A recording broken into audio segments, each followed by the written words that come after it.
বিসমিল্লাহির রহমানির রহিম। আসসালামু আলাইকুম। আশা করছি যে যেখানে আছেন ভালো আছেন। আমি আপনাদেরকে পাঠ করে শোনাচ্ছিলাম শয়তানের বিভিন্ন রকমের ঘটনাবলী। যে গ্রন্থটিতে থেকে আমি এটি পাঠ করছিলাম তা হচ্ছে আল বিদায়া ওয়ান নিহায়া। গ্রন্থটি লিখেছেন আবুল ফিদা হাফিজ ইবনে কাসির আদ-দামেস্কি রহমতুল্লাহি আলাইহি। গ্রন্থটি বাংলায় অনুবাদ করেছেন মাওলানা সৈয়দ মোহাম্মদ এমদাদউদ্দিন, মাওলানা মোহাম্মদ মহিউদ্দিন, মাওলানা বোরহানউদ্দিন এবং মাওলানা মোহাম্মদ আবু তাহের। বিভিন্ন কোরআন এবং হাদিসের আলোকে বর্ণিত শয়তানের ঘটনাবলী আমি আপনাদেরকে পাঠ করে শোনাচ্ছিলাম। এরই ধারাবাহিকতায় আজকের পর্বটিও আমি পাঠ করব। ইমাম বুখারী রহমতুল্লাহি আলাইহি বর্ণনা করেছেন যে আবু হুরায়রা রাদিয়াল্লাহু আনহু বলেন, রাসূলুল্লাহ সাল্লাল্লাহু আলাইহি ওয়াসাল্লাম বলেছেন, হাই তোলা হয় শয়তানের পক্ষ থেকে, অতএব তোমাদের কারো হাই আসলে সে যেন যথাসম্ভব তা রোধ করে। কারণ হাই আসার সময় তোমাদের কেউ হা বললে শয়তান হেসে দেয়।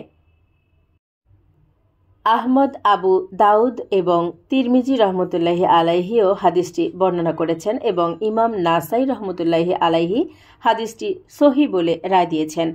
এই হাদিসের অন্য পাঠে আছে, তোমাদের কারো হাই আসলে সে যেন যথাসম্ভব তা দমন করে, কারণ হাই তোলার সময় শয়তান ভিতরে ঢুকে পড়ে। ইমাম আহমদ রহমতুল্লাহি আলাইহি বর্ণনা করেন যে আবু হুরায়রা রাদিয়াল্লাহু আনহু বলেন, রাসূলুল্লাহ সাল্লাল্লাহু আলাইহি ওয়াসাল্লাম বলেছেন, আল্লাহ তাআলা হাঁচি পছন্দ করেন আর হাই তোলা ঘৃণা করেন, অথবা রাবি বলেন অপছন্দ করেন। হাই তোলার সময় তোমাদের কেউ হা হা বললে শয়তান একেবারে তার পেট থেকে হাসতে থাকে। ইমাম তিরমিজি ও নাসাই রাদিয়াল্লাহু আনহু এ হাদিসটি বর্ণনা করেছেন। ইমাম বুখারী রহমতুল্লাহি আলাইহি বর্ণনা করেন যে আয়েশা রাদিয়াল্লাহু আনহু বলেছেন, আমি নবী করিম সাল্লাল্লাহু আলাইহি ওয়াসাল্লামকে মানুষের সালাতের মধ্যে এদিক ওদিক দৃষ্টিপাত করা সম্পর্কে জিজ্ঞেস করি। উত্তরে তিনি বললেন, এ হলো ছিনতাই যা তোমাদের কারো সালাত থেকে শয়তান ছিনিয়ে নিয়ে যায়। ইমাম আবু দাউদ ও নাসাই রহমতুল্লাহি আলাইহি ভিন্ন সূত্রে এই হাদিসটি বর্ণনা করেছেন। ইমাম বুখারী রহমতুল্লাহি আলাইহি বর্ণনা করেন যে আবু কাতাদা রাদিয়াল্লাহু আনহু বলেন, রাসূলুল্লাহ সাল্লাল্লাহু আলাইহি ওয়াসাল্লাম বলেছেন, সুস্বপ্ন হয় আল্লাহর পক্ষ থেকে আর অলীক স্বপ্ন হয় শয়তানের পক্ষ থেকে। অতএব তোমাদের কেউ ভয়ঙ্কর কোনো দুঃস্বপ্ন দেখলে সে যেন তার বাম দিকে থুতু ফেলে এবং তার অনিষ্ট থেকে আল্লাহর নিকট আশ্রয় প্রার্থনা করে, এতে সে তার অনিষ্টের হাত থেকে রক্ষা পাবে।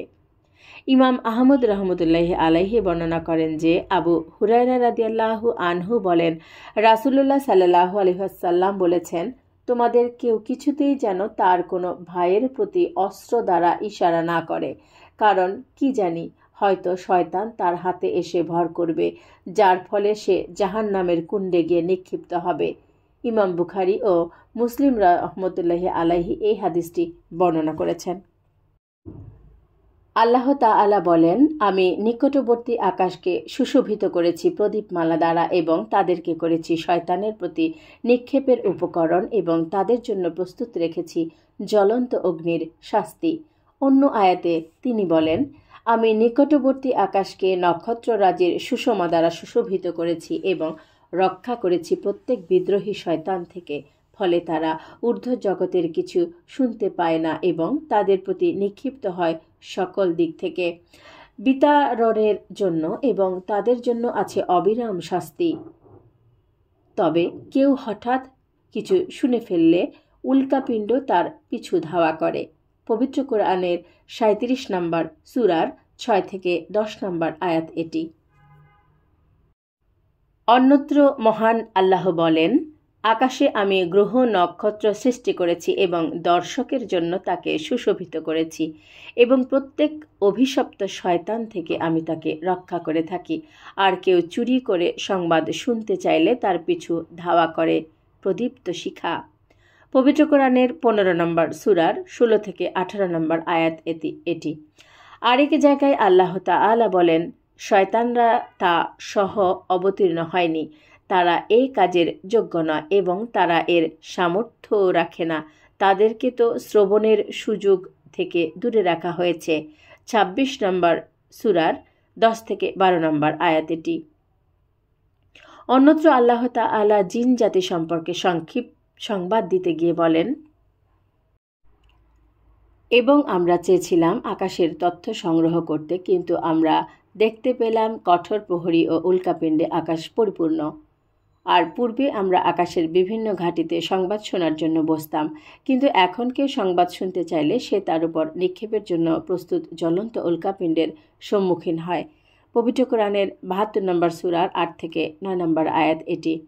ইমাম বুখারী রহমতুল্লাহি আলাইহি বর্ণনা করেন যে আয়েশা রাদিয়াল্লাহু আনহু বলেন, রাসূলুল্লাহ সাল্লাল্লাহু আলাইহি ওয়াসাল্লাম বলেছেন, ফেরেশতাগণ মেঘমালায় বসে পৃথিবীতে যা ঘটবে সেসব বিষয় নিয়ে আলাপ আলোচনা করে থাকেন।